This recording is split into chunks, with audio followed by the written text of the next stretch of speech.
Hi, my name is Lauren Talmadge, and this is a quick video, well, hopefully a helpful quick video on how to educate or support our students fully, so the whole student in our classroom. Elementary age students, they're at a stage and place where they are learning and growing and building skills in language and writing. So they are moving from more concrete ideas and spaces to abstract thinking and logical thinking and processing, also building those skills for reading and writing and being able to communicate thoughts and ideas. So those brain connectors are really starting to get strengthened in this age group, and they are going to help them later on with processing. So language acquisition is very important in this process because it is labeling those pieces or connections for children. The lack of or not being able to obtain or acquire the language necessary, it does impact cognitive and social emotional aspects of children.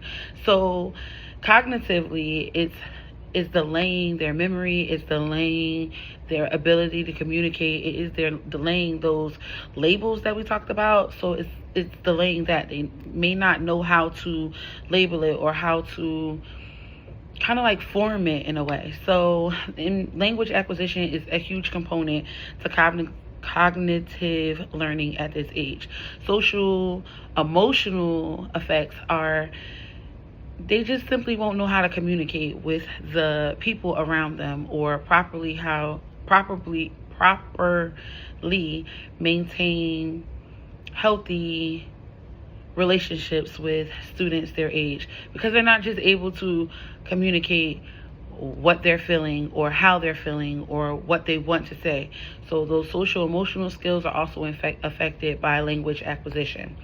So sometimes culture can affect a child's development and learning, and that's because everyone has a different way to do things. Not everyone is, not every culture is encouraging of education, and if they are, then the ways that they go about the education or ways that they think are right to educate a child or to become educated may differ from what we're trying to show the child in class every day, right? So their learning, it could be like their learning can be what we would think is delayed, but it may not appear to be the same way in their culture or in their households with their families.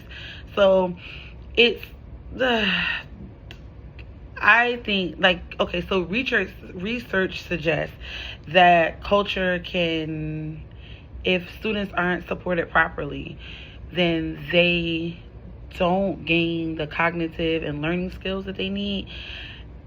I do not disagree with research, but I think that to be a teacher, you do have to be empathetic and also know what those expectations are from the culture, because we may get a student that we don't think is progressing in the ways that we would like, but for their families or in their culture, then they might be a lot or further ahead than what our expectations are.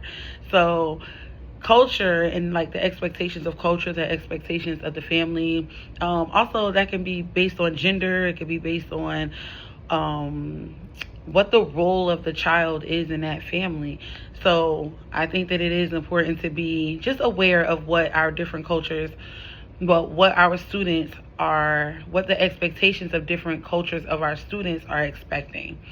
Socioeconomic status, which also could tie into culture in some ways, because they may view socioeconomics different depending on where the student's family is from.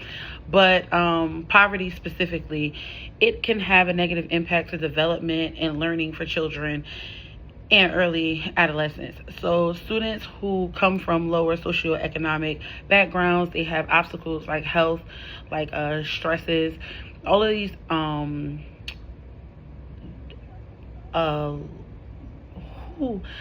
these things, they stunt growth, and I cannot think of another word at the moment, but they prevent a child from their optimal learning ability because their bodies are responding and their brains are responding to other things. So they can be extremely distracted.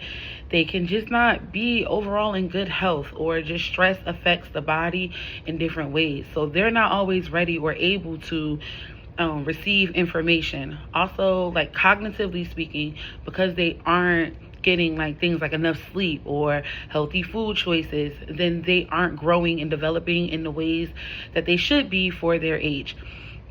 A suggestion that I would give an educator to help maybe support families that do come from lower socioeconomic statuses would be to partner with different organizations to try to get funding for maybe different programs. So I know most school districts serve a breakfast and a lunch, but then that extra, there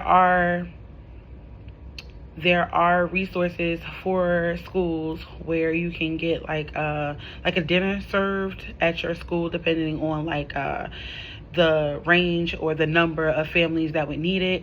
There are other programs that are available through grants from the state. My state is New Jersey specifically, where they set aside funds to give to schools, or they use to support schools, and they use them to support their students. So like gift cards to different supermarkets, maybe even like with uniform help, or different programs that assist with lights and energy that they use in the house, like gas and electric bills, rent, assistance with housing. So partnering or just being knowledgeable and being able to provide those resources to families is a great way to be supportive of the family, and then also, the child will benefit. Language acquisition, culture, and socioeconomic status are all ways that kind of like help shape what we're teaching and how we're teaching it as teachers.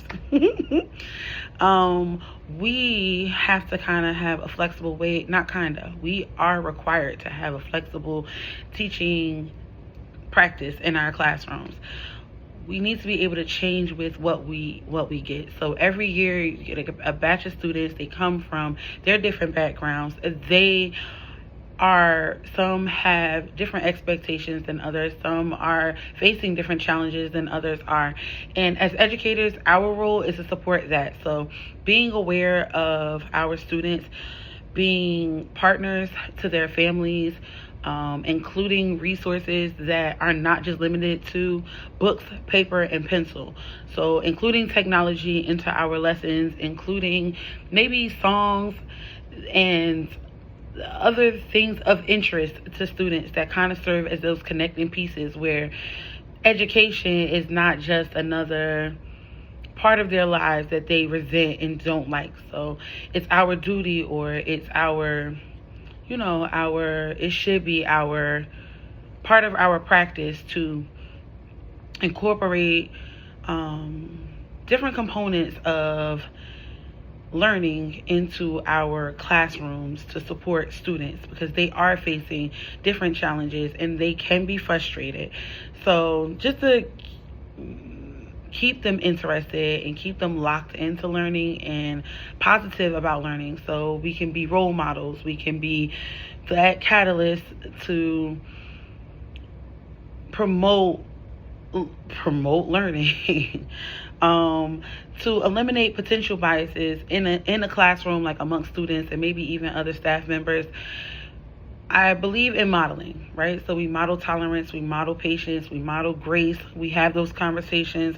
We're also having conversations. You should also have conversations in your classroom that are warm and inviting to their cultures, to their language. So one thing that I've done in my classroom is I have a lot of groups of kids. So I have a few children who speak Spanish. So, I want them to teach me something. I might ask the class something, and then I'm like, well, how do you say that in Spanish? Then I have another group who speak Haitian Creole. So I'll ask them, okay, so how do you guys say it? And it's like a conversational piece where it's like, okay, so we're all getting to the same one thing, and there are different ways to get to it, but we're connecting those. I also teach children and this is a suggestion, you teach children how to relate their first language to English or to what we're learning. So like I have a student specifically with math. He counts in Spanish. So it's harder for him to switch back and forth. And I'm like, well, just count in Spanish, and then after you like do the arithmetic or the math is usually literally the language. Math the math and whatever you feel comfortable with, and then translate it so that you're not translating back and forth, and sometimes it can be tricky. So just accepting our students and being supportive of their learning processes in order to build and build those connecting pieces so that they are stronger students or stronger learners, right? Because that's the goal. And 2 to 3 local or global networks that teachers could research or participate in would be the National Association for Multicultural Education. It's called NAME, is the acronym, NAME, and it's an organization that provides development and resources for teachers in multicultural classrooms. Another one would be Teachers of English to Speakers of Other Languages, which is a support when you have we call them ELLs in your classroom, and just how to incorporate different ways to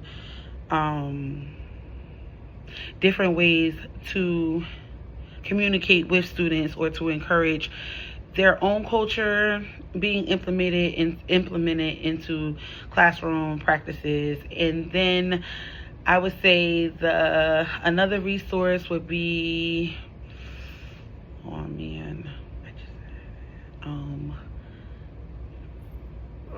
learning communities for poverty and education. So the networks that are created there are designed for to help educators support students from low socioeconomic backgrounds. So it gives like shared experiences. You can communicate with other educators. Maybe they may have tips and tricks that work best for the classroom. So I said the video was quick. It was a little bit longer, but I hope that it was useful, and I hope that you can use it as a resource. Thanks. Have a great night.